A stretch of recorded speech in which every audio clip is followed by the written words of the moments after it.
అది ఒక ఎండాకాలం. అడవిలోని జంతువులకు ఆహారం దొరకడం కష్టమైంది. ఒక ఎలుగుబంటి, తోడేలు మరియు నక్క సింహంతో చేతులు కలపి వేటాడడం మంచిదని భావించాయి. వారు ముగ్గురు సింహం దగ్గరికి వెళ్లి వేట గురించి చెప్తారు. సింహం కూడా వేటాడడానికి అంగీకరిస్తుంది.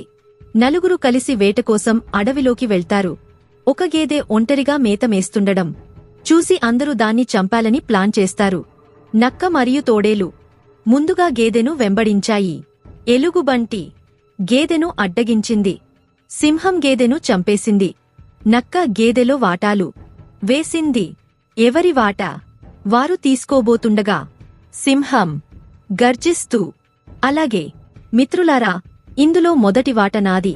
ఎందుకంటే వేటకు నాయకత్వం వహించింది నేనే కాబట్టి. రెండవ వాటా కూడా నాదే, ఎందుకంటే నేను దానిని చంపాను. మూడో వాటా కూడా నాదే, ఎందుకంటే నా పిల్లలకు కూడా ఇది అవసరం. ఎవరికైనా వాటా కావాలంటే నాలుగోది తీసుకోవచ్చు, కాని నాతో పోటీపడి నన్ను గెలవాలి అని గర్జించింది. ముగ్గురూ ఒక్క మాట కూడా మాట్లాడకుండా అక్కడి నుంచి వెళ్లిపోయారు.